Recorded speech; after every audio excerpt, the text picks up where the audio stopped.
নমস্কার। মহুয়া বার্তা ইউটিউব চ্যানেলে মহাভারতের ধারাবাহিক পর্বে আপনাকে স্বাগত জানাই। আজকের পর্ব দান, পবিত্রতা, তপ এবং মোক্ষ সম্বন্ধে আলোচনা। চ্যানেলে যারা নতুন তাদের অনুরোধ জানাবো চ্যানেলটি সাবস্ক্রাইব করে মহাভারতের ধারাবাহিক পর্বগুলো শ্রবণ করুন। আসুন আজকের পর্ব শুরু করি। যুধিষ্ঠির বললেন, মুনিবর, আপনি ধর্মজ্ঞ, তাই আপনার কাছ থেকে বারংবার ধর্মের কথা শুনতে ইচ্ছা করে। মহর্ষি মার্কণ্ডেয় বললেন, রাজন, এখন আমি তোমাকে ধর্ম সম্পর্কে অন্য কথা জানাচ্ছি, মন দিয়ে শোনো। ব্রাহ্মণকে স্বাগত জানালে অগ্নি, আসন প্রদান করলে ইন্দ্র, পদ প্রক্ষালন করলে পিতৃপুরুষ এবং ভোজনের অন্ন দিলে ব্রহ্মা তৃপ্ত হন। সদ্যজাত বৎস সহ গাভী প্রদান করলে পৃথিবী দানের সমান পুণ্য হয়। যে দ্বিজ মৌনভাবে ভোজন করেন তিনি নিজেকে এবং অপরকে রক্ষা করতে সক্ষম। যিনি মদ্যপান করেন না, জগতে যার নিন্দা হয় না, যিনি বৈদিক সংহিতা সুললিতভাবে পাঠ করেন তিনি অপরকেও উদ্ধার করতে সমর্থ হন।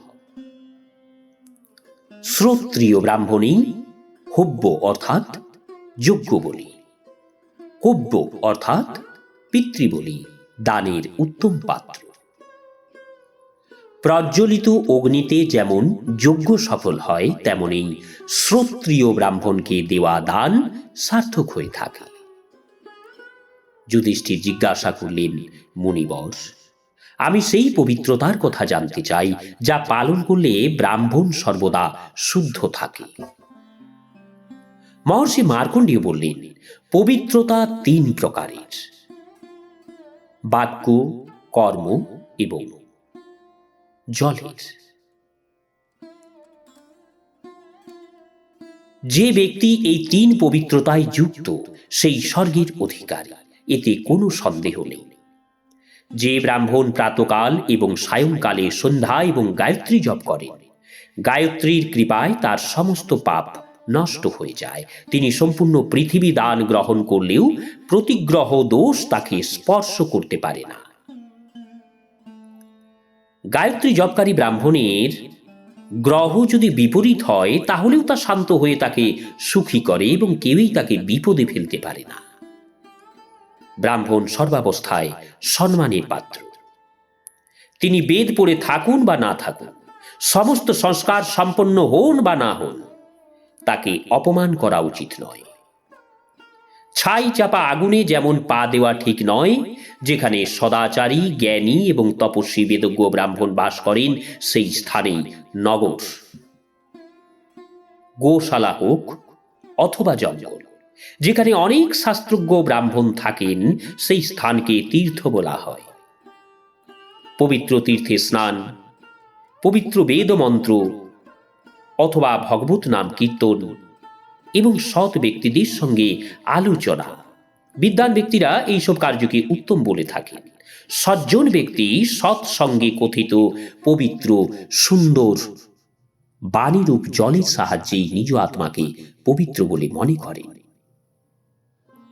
যিনি কায় মনোবাক্যে এবং বুদ্ধির কখনো পাপ করেন না তিনি মহাত্মা তপস্বী।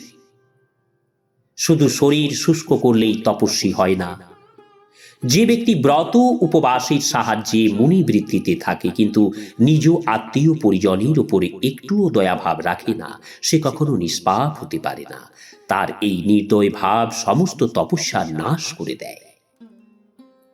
শুধু আহার ত্যাগ করলেই তপস্যা হয় না।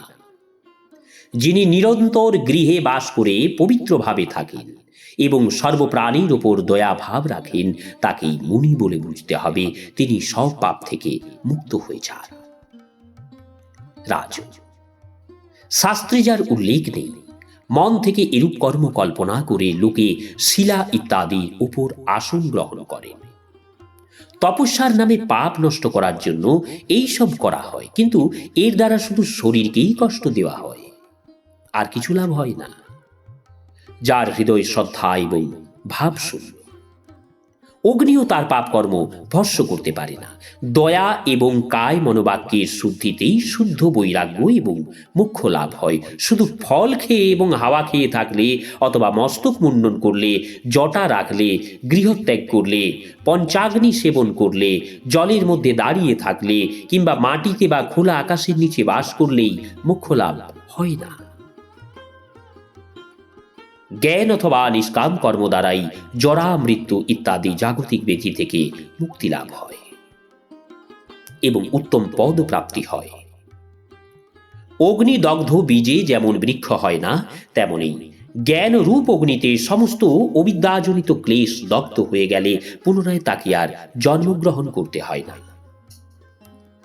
একটি বা অর্ধেক শ্লোকেই যদি হৃদদেশে বিরাজমান আত্মার সম্বন্ধে জ্ঞান লাভ হয়, তাহলে মানুষের সম্পূর্ণ শাস্ত্র অধ্যয়নের প্রয়োজন সমাপ্ত হয়। কোনো ব্যক্তি তৎ এই দুই অক্ষর দ্বারাই আত্মাকে জেনে যায়। আবার কিছু লোক মন্ত্রপদযুক্ত হাজার হাজার উপনিষদের বাক্য দ্বারাও আত্মতত্ত্বকে বোঝে। যেমনই হোক, আত্মতত্ত্বের সুদৃঢ় বোধেই হল মোক্ষ। যার হৃদয়ে সংশয়, আত্মার প্রতি অবিশ্বাস, তার লোক নেই, পরলোক নেই, এবং সে কখনো সুখ পায় না। জ্ঞানবৃদ্ধ ব্যক্তিগণ এই কথাই বলেছে। তাই শ্রদ্ধা এবং বিশ্বাস সহকারে নিশ্চয়াত্মক বোধেই হল মোক্ষের স্বরূপ। যদি তুমি এক অবিনাশী সর্বব্যাপক আত্মাকে মুক্তির সাহায্যে জানতে চাও, তাহলে কথা তর্ক ছেড়ে শ্রুতি এবং স্মৃতির আশ্রয় নাও। তাতে আত্মবোধকারী নানা উত্তম যুক্তি উপলব্ধ হবে। যে শুদ্ধ তর্কের আশ্রয় নেয়,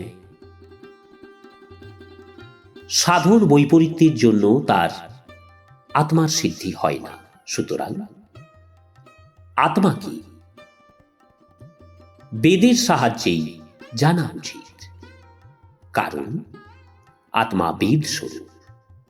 বেদেই তার শরীর। বেদের দ্বারাই তত্ত্ববোধ হয়। আত্মাতেই বেদের উপসংহার বা লয় হয়। আত্মা নিজ উপলব্ধিতে স্বয়ংই সমর্থ নয়, সূক্ষ্ম বুদ্ধির দ্বারাই তার অনুভব হয়। সুতরাং মানুষের ইন্দ্রিয়াদির নির্মলতার সাহায্যে বিষয় ভোগাদি ত্যাগ করা উচিত। ইন্দ্রিয় নিরোধের দ্বারা যে অনশন, তা দিব্য হয়। তপস্যার দ্বারা স্বর্গলাভ হয়। দানের সাহায্যে ভোগপ্রাপ্তি হয়। তীর্থস্থান করলে পাপ নষ্ট হয়। মোক্ষ লাভ হয় জ্ঞানের দ্বারা। এরূপ উপলব্ধি থাকা উচিত। নমস্কার। আজকের পর্ব এখানেই শেষ করছি। আসবো আগামী পর্ব নিয়ে ধুমধুমারির কথা, উতঙ্ক মুনির তপস্যা এবং তাকে ভগবান বিষ্ণুর বরদান। চ্যানেলে যারা নতুন, তাদের অনুরোধ জানাবো চ্যানেলটি সাবস্ক্রাইব করে মহাভারতের ধারাবাহিক পর্বগুলো শ্রবণ করুন। রাধে রাধে, হরে কৃষ্ণ।